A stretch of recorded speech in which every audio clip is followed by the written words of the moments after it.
We'll go ahead and get started with our post-race press conference.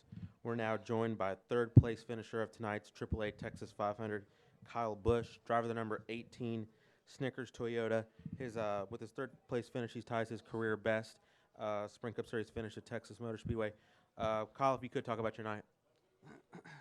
It was a good night for us. You know, we had a really fast race car, just not quite fast enough. We seen the 2 and the 48 and the 15, I think, were the best cars in practice, and we knew we were going to have to deal with those guys tonight, in which we did. You know, they were right up there all night long, and we were right there pressuring them all. So, you know, felt good about our run. I just, you know, wish I had a couple better restarts there at the end of the race, or was a little bit closer to those guys when they were going at it and pushing. When Brad was pushing Jimmy up the track, you know, I could have squeaked in and got underneath him, but, you know, just didn't quite have enough there, and didn't have enough to be comfortable. I was a little too loose there the last couple restarts.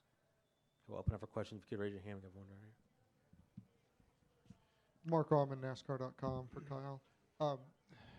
2 questions. First is, were you in a situation where you actually had to have the caution because you didn't have enough fuel for that long, if we stayed green from that long run? And then secondly, you had sort of talked about this being a stepping stone for 2013. Can you sort of elaborate a little more on that? I think we were going to be okay, to be honest with you, to make it to the end. We were a little bit short, but from lap 1, I was doing some fuel savings, and when Jimmy ran up my back bumper, you know, he's pressuring me a little bit, which I just moved around and found some speed without having to stay on the throttle as much still, just let the car roll some more.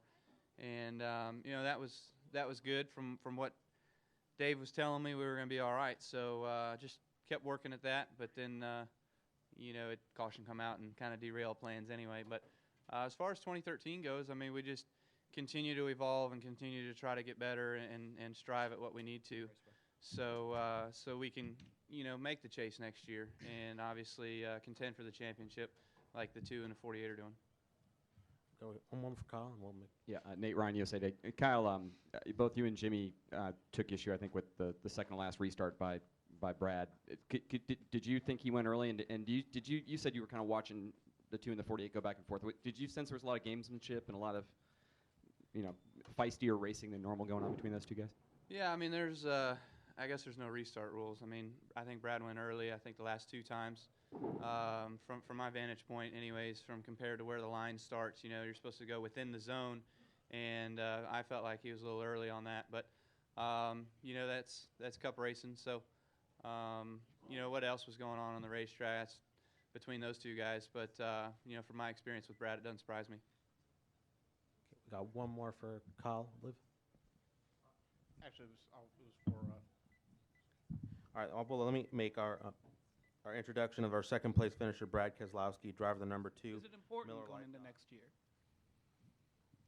Yeah, I mean, you gotta continue to work hard and strive to get better. And you know, for missing the chase by what we did, I mean, yeah, we had a lot of technical problems, but you know, there were, I'm sure, a few races where we could have finished better. So we've got to get better in every opportunity we can. So this last, you know, 10 weeks have been pretty good. I mean, we've run well. We've been fast. We've shown speed. Maybe we've been 3rd to 5th or 3rd to 6th place cars, you know. And tonight I felt like we were a winning car if we could have got out front. I think track position meant that much, which we'll say that every week. But you know, it's just a matter of continuing to evolve and get better as a team and communicate, because this car's obsolete in 2 weeks. So you know, we'll work on all that stuff in 2013.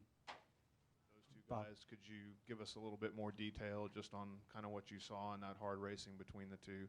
And Brad, with the 2-tire decision, was that pretty much based on the track position that you lost from the previous stop? In other words, without the rough pit stop, would you have probably been able to take 4? I mean, you talking about last restart or second to last restart? I mean, the second to last restart, you know, those guys got side by side, and you know, they were running hard, and it seemed like Brad was moving up the racetrack to force Jimmy into the dirty racetrack. You know, the rubber was still laid on the racetrack, so it makes you slick, slows you down. And he's no dummy, he's smart. And so, you know, it cost Jimmy a little bit, got him loose, but he held on off turn 4.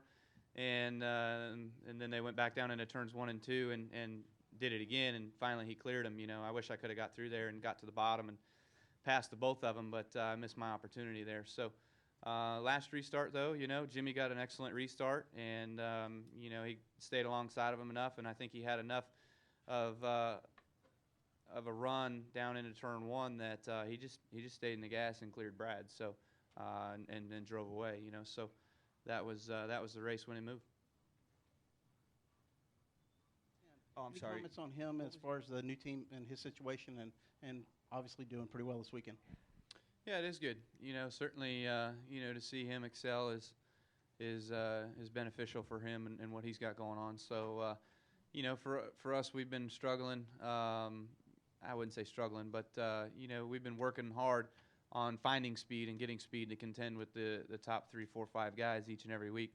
And so, for us to show the kind of consistency that we have the past few weeks has been good. And it's cool to see Kurt obviously developing with a new team and getting that chemistry going quite quickly in order to get himself better acclimated for 2013. I believe we have one last question. Go ahead. Hi, Janine Cloud with Skirts and Scuffs. This is for Kyle. You've been in here sitting at that desk quite a bit this weekend. So how does that help you going forward? Does that help you with momentum? Well, I think it helps. Sure. I mean, at the beginning of the year, it was told to me that I should cut back on my extracurricular racing because it distracts me from my cup effort. And then I come out here and I qualify in the top 3 in all 3 series. And if it wasn't for a truck battery issue that we had, we would have finished top 3 in all 3 series. So any sort of track time that I can get, it always seems to be beneficial for me, no matter how tired I feel on Monday. But, this is a good race weekend for us. I'd love to say I'm doing the triple in the next 2, but, we got Brian Scott running my truck next week at Phoenix. But beyond that, I'll be running every other race here on out, so it's good. Gentlemen, thank you very much. All right, thank you, everybody.